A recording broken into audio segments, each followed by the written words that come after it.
धार्मिक स्थलों पर हमले की भी जानकारी सामने आई है। शेख हसीना की पार्टी अवामी लीग के नेताओं को चुन चुनकर ठिकाने लगाया जा रहा है। उपद्रव और बवाल के बीच बांग्लादेश की सेना में भी बड़े उलटफेर हुए हैं। बांग्लादेश आर्मी के उन अफसरों के खिलाफ एक्शन हुआ है जिन्हें शेख हसीना का हमदर्द माना जाता रहा। तो क्या आईएसआई ने बांग्लादेश की सेना में भी फूट डाल दी है? क्या कट्टर आतंकी बांग्लादेश की नई सरकार में घुस गए हैं?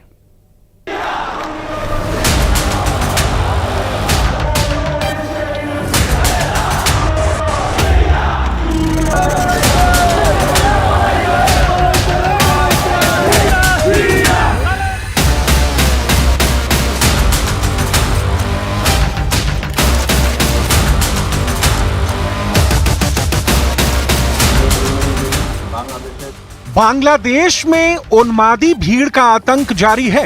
कट्टर जमाती चुन चुन कर अल्पसंख्यक हिंदुओं को निशाना बना रहे हैं। जो हिंदू इन खूंखार जिहादियों के हत्थे नहीं लग रहे, उनकी संपत्ति को खाक में मिलाया जा रहा है।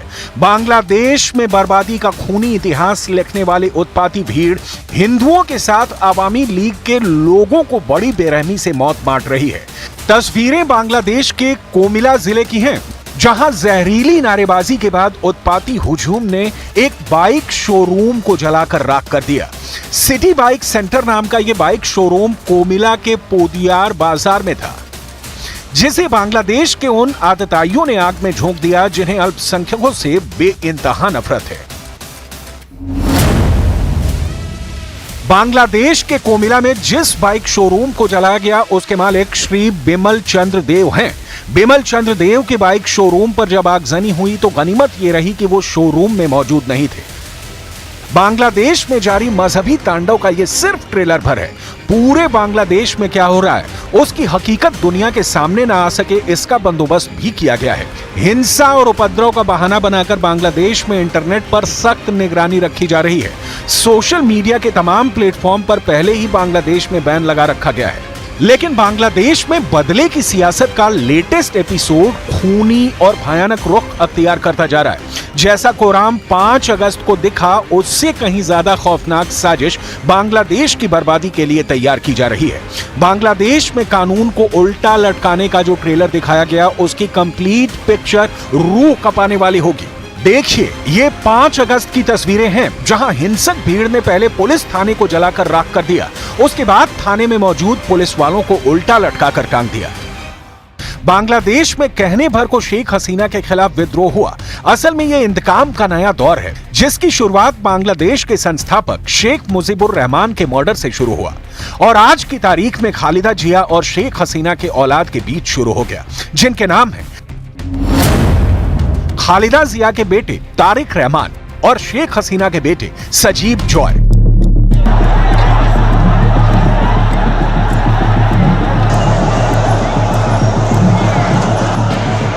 बांग्लादेश की सत्ता की बागडोर संभाल चुकी 2 बेगमों के बेटों की अदावत में फिलहाल तारिक रहमान का पलड़ा भारी है।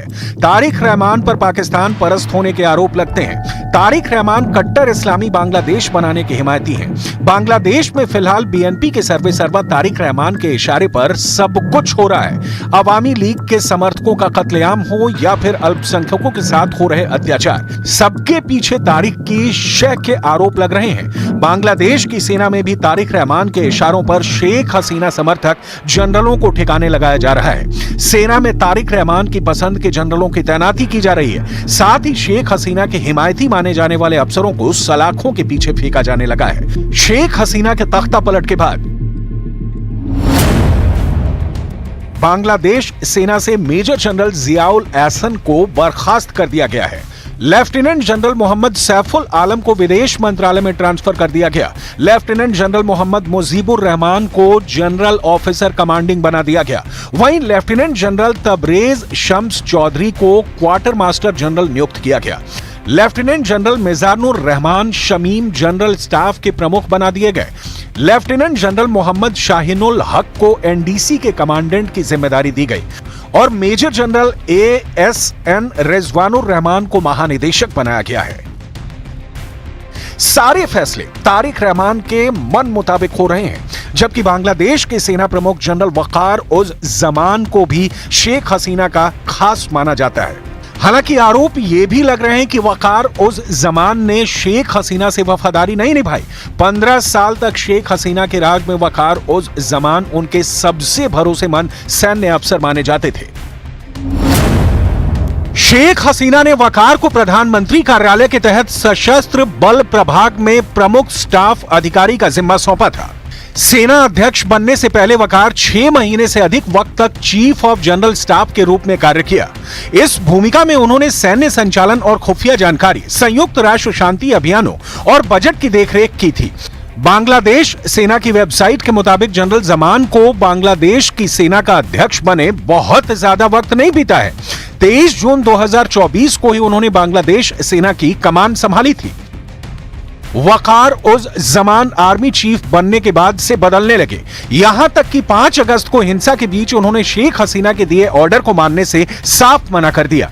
प्रदर्शनकारियों का खौफ दिखाकर वकार ने शेख हसीना को देश से सुरक्षित बाहर निकल जाने दिया। लेकिन हसीना के देश छोड़ते ही बांग्लादेश की टेरर ब्रिगेड एक्टिव हो गई। दहशतगर्दों का यह टोला बांग्लादेश में हिंदुओं को बर्बाद करने पर तुला है।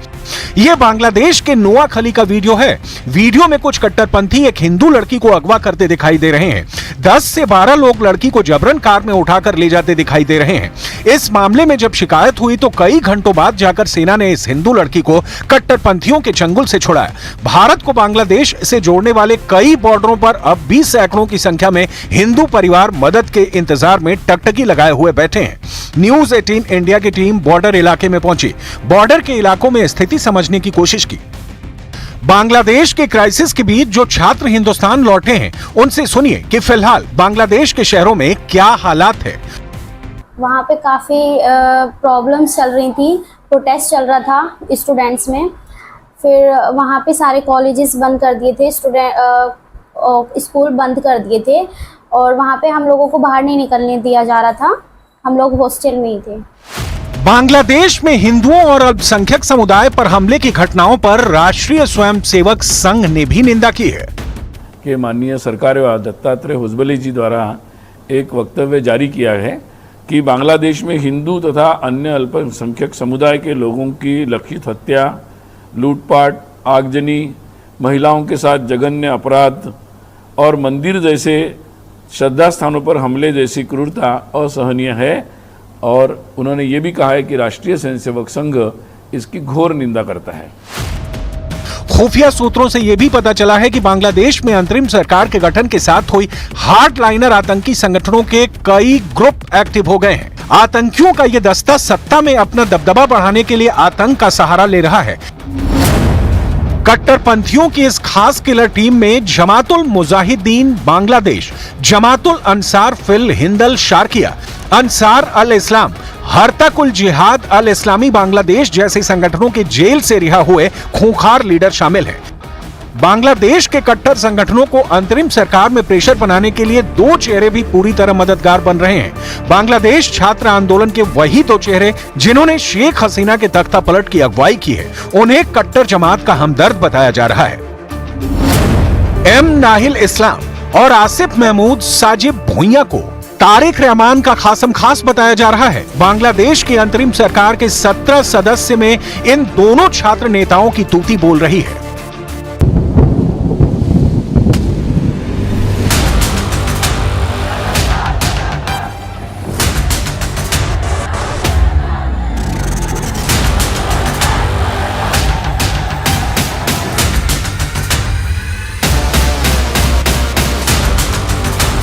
जाहिर है अंतरिम सरकार में वही होगा जो तारिक रहमान चाहेंगे। फिलहाल तारिक रहमान का एक सूत्रीय एजेंडा है, वो ये कि किसी भी कीमत पर अवामी लीग के बड़े नेताओं से हिसाब बराबर किया जाए। शेख हसीना की पार्टी को तहस नहस कर बांग्लादेश में बांग्लादेश नेशनलिस्ट पार्टी की हुकूमत बनाई जाए। हालांकि तारिक रहमान के इस प्लान में पलीता लगाने का ऐलान शेख हसीना का बेटे सजीब ने किया है। सजीब दावा कर चुके हैं कि शेख हसीना जल्द बांग्लादेश वापस लौटेंगी। हसीना की वापसी के बाद बांग्लादेश में फैली अराजकता और हिंसा का हिसाब तारिक रहमान और खालिद जिया से लिया जाएगा। वो वापसी करेंगे, आज हो कल हो वो वापसी करेंगे, अवामी लीग वापसी करेंगे। हमारे माँ प्रधानमंत्री ना हो कि ना हो, वो बांग्लादेश में रहेंगी। May be someone from Awami League, from Sheikh Mujib's family will be prime minister. Who knows? लेकिन आज जे परिस्थिति है बांग्लादेश में, ये हमारे I cannot tolerate this. हमारे नेता कर्मी विदर ऊपर हमला चल रहा है, ये हमको बंद करना है.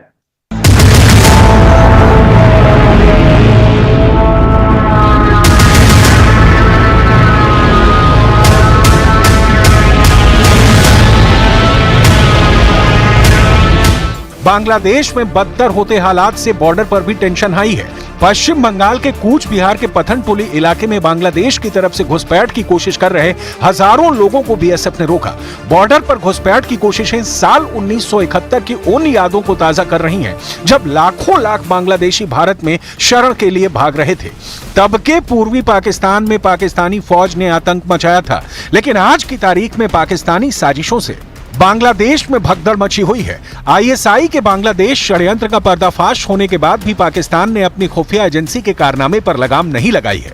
इसके उलट पाकिस्तानी फौज और शहबाज शरीफ हुकूमत बांग्लादेश तख्तापलट में खुद के लिए नए मौके तलाश रही है.